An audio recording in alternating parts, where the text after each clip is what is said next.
Objective of business है। Business के कुछ ऑब्जेक्टिव होते हैं जो कि उसको सर्वाइवल एंड प्रोस्पेरिटी में हेल्प करते हैं। तो हमने यहाँ पे कुछ ऑब्जेक्टिव्स के बारे में पढ़ा था।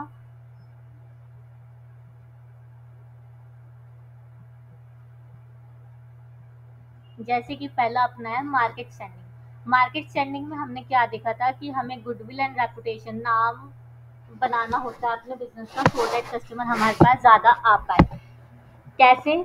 जो हमारे प्रोडक्ट्स है उसको रीजनेबल प्राइस पे अवेल करा के कस्टमर को। तो मैंने इसमें तुम्हारे लिए एग्जांपल लिया था रतन टाटा जी की कंपनी का, कि इनके जो नेम और नाम कमाने का जो पॉलिसीज एंड प्रोसीजर्स थे वो क्या थे, जिसकी वजह से वो इतने नामी बिजनेसमैन थे और आज भी उनके टाटा ग्रुप का नाम काफ़ी है।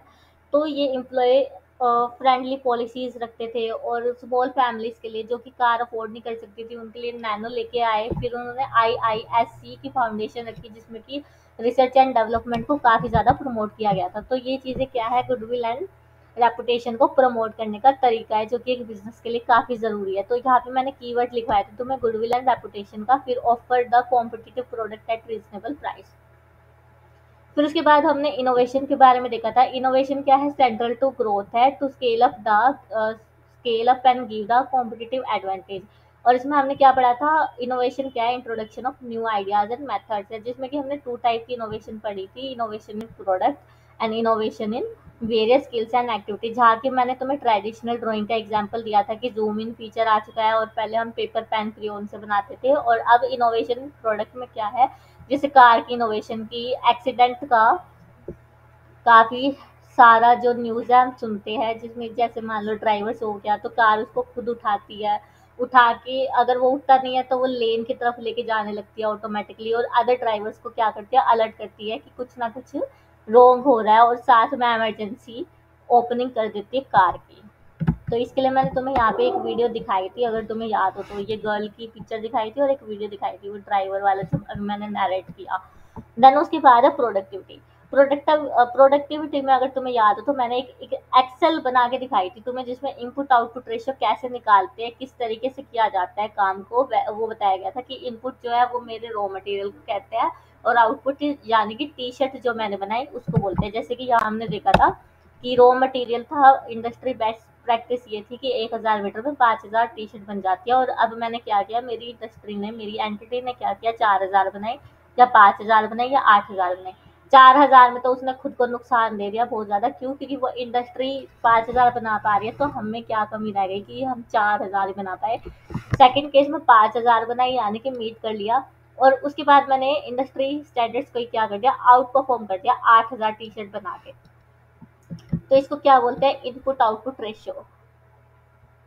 और इनपुट आउटपुट रेशियो क्या है, मेजर है, मेजर ऑफ एफिशिएंसी का, और हाउ इस चीज़ को भी ये पता लगाते हैं कि हमने अपने रिसोर्सेज को ऑप्टिमम यूटिलाइजेशन किया या नहीं किया। देन उसके बाद था physical and financial resources. Physical and financial resources में हमने देखा था वेल्डर का एग्जांपल, जहाँ पे मैंने क्या बताया था कि एक कस्टमर ने 1000 बाईसाइकिल का ऑर्डर किया था कि इसको वेल्ड करना है, बट जो बिजनेसमैन है वो सिर्फ 900 बाईसाइकिल ही वेल्ड कर पाया, क्योंकि उसके पास 900 वर्कर थे। अब वो ये सोच रहा था एक और वर्कर अगर मेरे पास होता, एक और वेल्डर मेरे पास होता, तो मैं 1000 टारगेट को पूरा कर सकता था। तो यहाँ पे क्या था, एम्प्लॉय की कमी थी। लेकिन एक बिजनेस में ऐसा जरूरी नहीं है कि सिर्फ एम्प्लॉय की कमी हो सकता है एसेट की कमी हो जाए, हो सकता है इलेक्ट्रिसिटी की कमी हो जाए, या फिर हो सकता है मशीन की कमी हो जाए, या पैसे की कमी हो जाए। पैसे की कमी यानी कि रॉ मटेरियल को खरीदने की कमी। तो हमने यहाँ पे यही देखा था कि any business require physical resources like plant, machine, office, और फाइनेंशियल रिसोर्सेज। तो हमें इन जो फिजिकल एंड फाइनेंशियल रिसोर्सेज है इनको इस तरीके से एक्वायर करना चाहिए कि मैं उसको एफिशिएंटली यूज कर सकूँ। तो ये मैंने लिखवा दिया था, acquire resources as per the need and physical resources. और उसके बाद था एग्जाम्पल मैंने तुम्हें दिया था वेल्डर का, कि अगर मेरे पास एक और वेल्डर होता तो मैं टारगेट को अचीव कर पाती। फिर उसके बाद अर्निंग प्रॉफिट देखा था। अर्निंग प्रॉफिट में हमने क्या देखा था कि मेरा जो ऑब्जेक्टिव है वो प्रॉफिट अर्न करना है, जिससे कि बिजनेस सर्वाइव करेगा। तो यहाँ पे हमने कैपिटल एम्प्लॉयड जो वर्ड है उसको काफी अच्छे से देखा था कि इसको हम कैसे कैलकुलेट करते हैं बैलेंस शीट के थ्रू।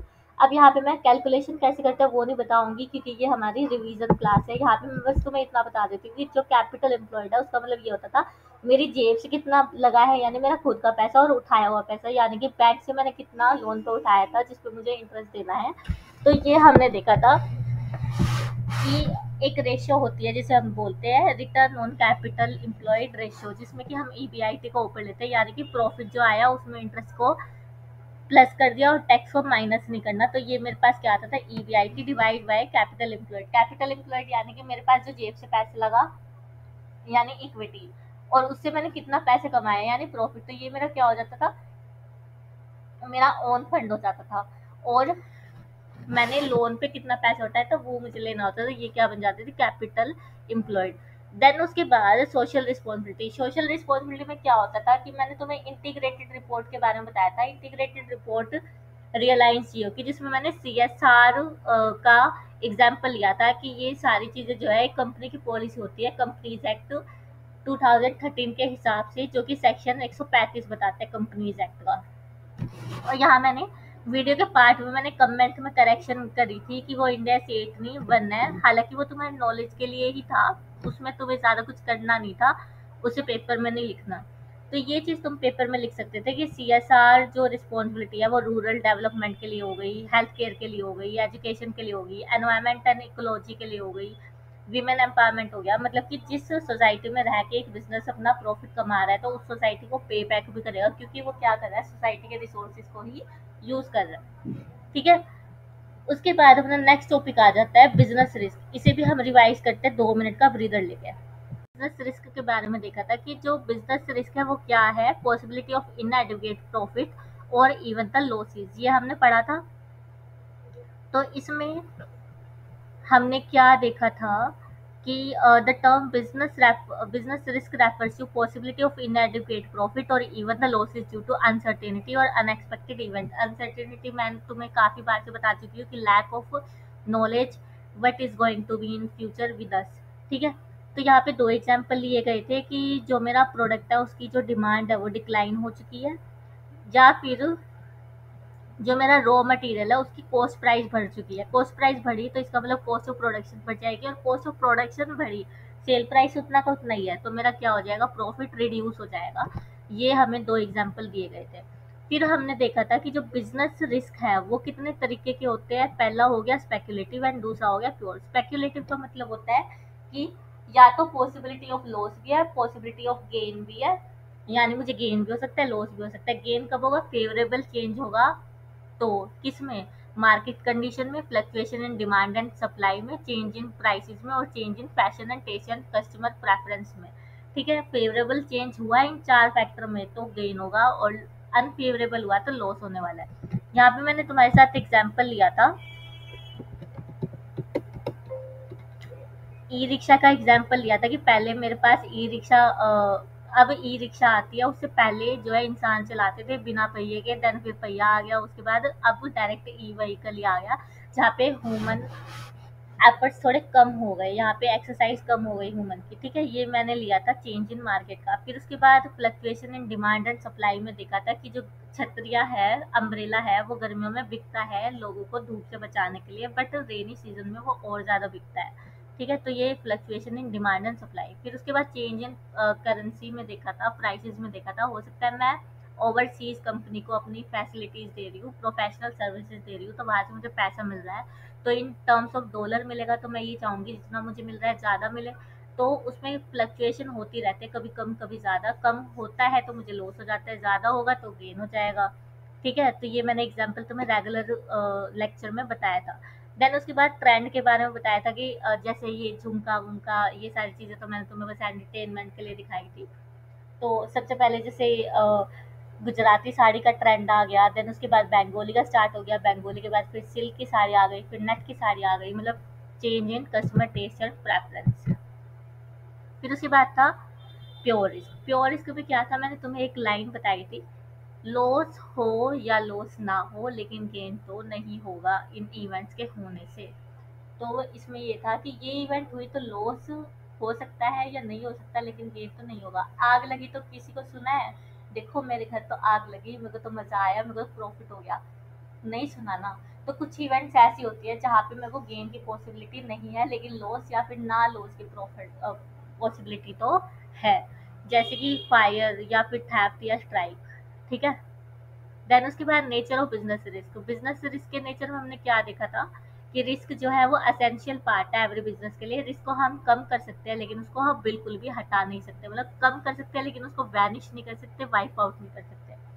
फिर business risk arise due to uncertainty. Lack of knowledge की वजह से बिजनेस रिस्क अराइज होता है, जैसे कि हमें नहीं पता है कि जो चेंजेस है वो किस दिशा में जाएंगे। चेंजेस वो चार हमने देखे अभी ऊपर कि फॉरेन करेंसी में हो गया, या फिर रॉ मटेरियल के प्राइस में हो गया, या change in preference and taste हो गया, फैशन इंडस्ट्री वाला एग्जांपल। फिर उसके बाद degree of risk depend mainly upon the nature of size of the business.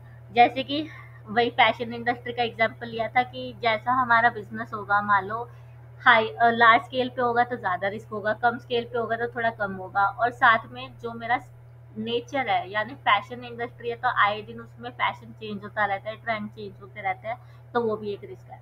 फिर इसके बाद हमने देखा था profit is reward for risk taking. Profit क्या है? रिवॉर्ड है रिस्क टेकिंग के लिए, यानी कि नो रिस्क नो गेन। अगर हमने रिस्क नहीं लिया तो क्या गेन। ठीक है। और ऐसा भी हो सकता है हायर रिस्क हायर प्रॉफिट, या फिर ऐसा भी हो सकता है हायर रिस्क हायर लॉस। ठीक है। तो उसके बाद था causes of business risk. Business risk के क्या कॉज है? नेचुरल कॉज है। Natural cause in the sense कि हमारा उन पे कंट्रोल कम है। इसमें मैंने तुम्हें गेहूं और बारिश और बाढ़ का एग्जांपल दिया था कि बारिश आई तो मैं उसको अपने वेयर हाउस में डाल सकती हूँ गेहूं को, लेकिन बाढ़ आ गई तो वेयर हाउस भी क्या करेगा। ठीक है। फिर उसके बाद ह्यूमन कोज थे। ह्यूमन कोज में क्या था? केयरलेसनेस ऑफ एम्प्लॉयज आ सकता है, डिसऑनेस्टी, जैसे मैंने अकाउंटेंट का एग्जांपल दिया था कि उसने पैसे चोरी कर लिए और फेक जर्नल एंट्री डाल दी। देन उसके बाद stoppage of work, power failure की वजह से, या फिर स्ट्राइक हो गई। अगर एम्प्लॉय स्ट्राइक पे बैठे तो काम कौन करेगा, वो सारी चीजें। देन उसके बाद इकोनॉमिक कॉज। इकोनॉमिक कॉज में हमने देखा था कि यहाँ पे अनसर्टेनिटी है, जैसे कि डिमांड फॉर गुड्स जो है वो कम होता जा रहा है, या कॉम्पिटिटर ज्यादा आने लग गए, या प्राइस ज्यादा होने लगा रॉ मटेरियल का, या कलेक्शन फ्रॉम कस्टमर वो नहीं हो पा रहा है, हम अपने क्रेडिट डेटर से पैसे नहीं उठा पा रहे हैं, नहीं ले पा रहे हैं। और उसके बाद टेक्नोलॉजी में चेंज हो गया, जिसमें मैंने कोडेक का एग्जांपल दिया था कि वो रील वाला कैमरा होता था, देन टच स्क्रीन कैमरा आ गया फोन में ही, तो वो चीज़ है। फिर उसके बाद अदर कोजेज। अदर कोजेज में इन्होंने लिया है political disturbance and mechanical failure को एज एग्जाम्पल। तो ये हमारे क्या हो जाता है? Business risk, cause and nature. अब उसके बाद अपना इस चैप्टर का लास्ट टॉपिक बचा है रिवाइज करने को, जिसको हम करते हैं 1 मिनट के ब्रेदर के बाद। स्टार्टिंग ऑफ बिजनेस, जिसे भी कि हम क्या बोल रहे थे, एंटरप्रेन्योरशिप। एंटरप्रेन्योरशिप में हमने तीन चीजें देखी थी कि process of setting up one's own business को हम क्या बोलते थे? एंटरप्रेन्योरशिप। यानी कि ऐसा प्रोसेस जिससे कि हम अपनी एक नया बिजनेस को खड़ा करने वाला है उसे हम बोलते हैं एंटरप्रेन्योर। और जो पर्सन सेटअप करता है इस बिजनेस को उसे क्या बोलते हैं? एंटरप्रेन्योर बोलते हैं। यहाँ पे मैंने तुम्हें अगर याद हो तो श्रीदेवी की एक वीडियो दिखाई थी जिसमें कि जो फॉरनर था इंग्लिश मूवी में, वो श्रीदेवी को इंग्लिश करेक्ट करता है, बट उधर उसने बताया था कि वो केटरिंग के बिजनेस में है, कुकिंग सेलिंग। तो फॉरनर ने उसको बोला we have entrepreneur in our class, तो वो चीज़ बोली थी। तो द आउटपुट ऑफ प्रोसेस, जिसमें मैंने तुम्हें बोला था, मान लो श्रीदेवी ने खोली श्रीदेवी लड्डू शॉप, तो वो क्या बन गई थी? बिजनेस एंटरप्राइज बन गई थी, वो एक शॉप जो है। ठीक है। फिर उसके बाद हमने गोल्डन लाइन पढ़ी थी कि जो एंटरप्रेन्योरशिप का प्रोसेस है वो उसमें क्या है? You will be a job provider rather than a job seeker, ये हमने पढ़ा था। और प्लस ये अपॉर्चुनिटी को क्रिएट एंड एक्सपेंड करती है, किसके लिए? अदर टू ब्रांच के लिए, जो कि हमारी क्या थी? Profession and employment. ठीक है। फिर उसके बाद मैंने तुम्हें डेफिनेशन को 3 पार्ट में याद कराने की कोशिश की थी, जिसमें कि मेरा पहला था कि जो ये एंटरप्रेन्योरशिप है वो कैसी एक्टिविटी है? Systematic, purposeful and creative activity है। कैसे की जाती है? Identifying the needs and mobilising the resources of the organisation. किसके लिए की जाती है? For providing value to the customer, return to the investor and profit for the self. ठीक है। ये हमने पढ़ा था। डेफिनेशन को याद करने के लिए 3 पार्ट में हमने इसको तोड़ा था। ठीक है। तो ये हमने देखा था। फिर उसके बाद था कि इसके कुछ फैक्टर्स है जिससे कि हम पता लगा सकते हैं कि हमें बिजनेस करना चाहिए खुद का या नहीं करना चाहिए। तो selection of type of business में हमने देखा था हमें ऑनलाइन जाना चाहिए, ऑफलाइन जाना चाहिए, जो हमने बैंक की लंबी लाइन के बारे में एग्जाम्पल लिया था। फिर nature and type of customer requirement, यानी कि जो सोसाइटी में प्रॉब्लम चल रही है उसको ओवरकम करने के लिए बिजनेस लेके आना चाहिए, और जिसमें कि हमें टेक्निकल नॉलेज रिक्वायर्ड रहेगी। जैसे अर्बन क्लैप एंड ओला उबर का हमने क्या लिया था, एग्जाम्पल लिया था, ठीक है। तो इसमें कीवर्ड थे nature and type of business, जो है वो अंडरटेक करना है, डिसाइड करना है किसको ध्यान में रखते हुए, कस्टमर की रिक्वायरमेंट को, और उसके लिए हमारे पास क्या होनी चाहिए, टेक्निकल नॉलेज होनी चाहिए, जैसे कि प्रोग्राम कोडिंग वगैरह। देन उसके बाद साइज ऑफ बिजनेस, बिजनेस का साइज डिपेंड करता है कि हम एमएसएमई बिजनेस में जाना चाहते हैं, यानी micro small and medium enterprise वाले बिजनेस में, जो कि इकोनॉमी में वैल्यू ऐड करता है, या फिर हम मैन्युफैक्चरिंग इंडस्ट्री के जैसे करना चाहिए चाहते हैं ऑपरेट, या टर्सरी सेक्टर के हिसाब से करना चाहते हैं, जैसे मैंने agriculture, assembly, genetic, ad company, transportation, इन सब का एग्जांपल दिया था। Plus large scale of business में हमें जाना चाहिए जब हमें कॉन्फिडेंस है कि जो हमारा प्रपोज प्रोडक्ट है वो क्या है, इनोवेटिव है, और उसकी डिमांड क्या है, ज़्यादा होने वाली है मार्केट में, तो ही हमें लार्ज स्केल लेना चाहिए, नहीं तो छोटा बिजनेस करना चाहिए, ये देखने के लिए कि कस्टमर को उस प्रोडक्ट में इंटरेस्ट है भी या नहीं। अगर इंटरेस्ट है तो उसको बढ़ा लो, नहीं है तो उसको कम कर दो, ताकि तुम्हारा नुकसान कम हो। देन उसके बाद location of business, location of business में हमने देखा था कि हमें इनपुट्स की रिक्वायरमेंट होती है, लेबर की, इलेक्ट्रिसिटी की, वाटर की, रॉ मटेरियल की, तो वो हमें पास में अवेलेबल होनी चाहिए, ताकि कॉस्ट ऑफ प्रोडक्शन जो है वो हायर ना रहे। प्लस हमने ये भी देखा था कि serving the customer in the best possible वे, कैसे। अब इसमें हमने एग्जांपल लिया था बुक स्टोर का, कि जो बुक स्टोर है वो हमेशा स्कूल के आसपास होता है, जूस वाला भैया जो है वो भी स्कूल के आसपास होता है, प्लस मेडिकल स्टोर जो है वो हॉस्पिटल के सामने होता है, या प्रिंटिंग प्रेस जो है वो एड एजेंसीज के आसपास होती है, ठीक है। ये हमने पढ़ा था, इसमें तीन चीजें देखी थी, कि जैसे right kind of production input का डिसीजन लेना है, serving the customer in the best possible way, और availability of resources, material, labour, power supply and services like banking, transportation, communication, warehousing are important factor while making a choice of location, ठीक है। फिर उसके बाद हमने financing proposition देखा था। Financing proposition में हमने देखा था कि हम मेरा जो कैपिटल स्ट्रक्चर है वो कैसा होना चाहिए, इक्विटी एंड डेट मिक्स होना चाहिए, इक्विटी कितनी होनी चाहिए, डेट कितना होना चाहिए, किस लिए, एसेट्स को एक्वायर करने के लिए, वर्किंग कैपिटल रिक्वायरमेंट को मीट करने के लिए, और डे टू डे एक्सपेंसेस को मीट करने के लिए। तो इसके लिए हमें क्या चाहिए होती थी, कैपिटल। फिर उसके बाद था फिजिकल फैसिलिटीज। फिजिकल फैसिलिटीज में है अवेलेबिलिटी ऑफ फिजिकल फैसिलिटीज, जैसे मुझे कितनी ज़्यादा एसेट चाहिए, बिल्डिंग चाहिए, इक्विपमेंट चाहिए, वो डिपेंड करता है nature and size of business पे। बड़ा बिजनेस ज़्यादा एसेट, छोटा बिजनेस कम एसेट्स। फिर उसके बाद था competent and committed work force. इसमें क्या था कि जो मेरे पास वर्क फोर्स है वो कैसी होनी चाहिए, कॉम्पिटेंट होनी चाहिए, कमिटेड होनी चाहिए, यानी मैंने उनको आज काम दिया और वे कह रहे हैं कि ठीक है मैम हम आज ही कर देंगे आपके काम को पूरा। प्लस वो क्या होने चाहिए, स्किल्ड होने चाहिए। यहाँ पे मुझे एक बात का ध्यान और रखना चाहिए, कुछ मेरे कंपनी में डिपार्टमेंट ऐसे होते हैं कि अब देखो मुझे जो काम आता है सामने वाले को भी मैं सिखा के जाऊंगी ना, तो कुछ मेरे पास स्किल्ड लेबर होगी, कुछ अनस्किल्ड होगी।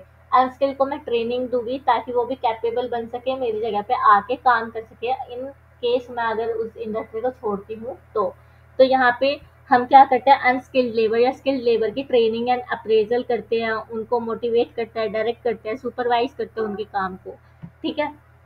देन उसके बाद था टैक्स प्लानिंग। टैक्स प्लानिंग में ये था कि जो मैं बिजनेस खोलने वाली हूँ उस पर टैक्स की क्या क्या इम्प्लीकेशन आने वाली है, टैक्स को भी मुझे कंसीडर करना चाहिए।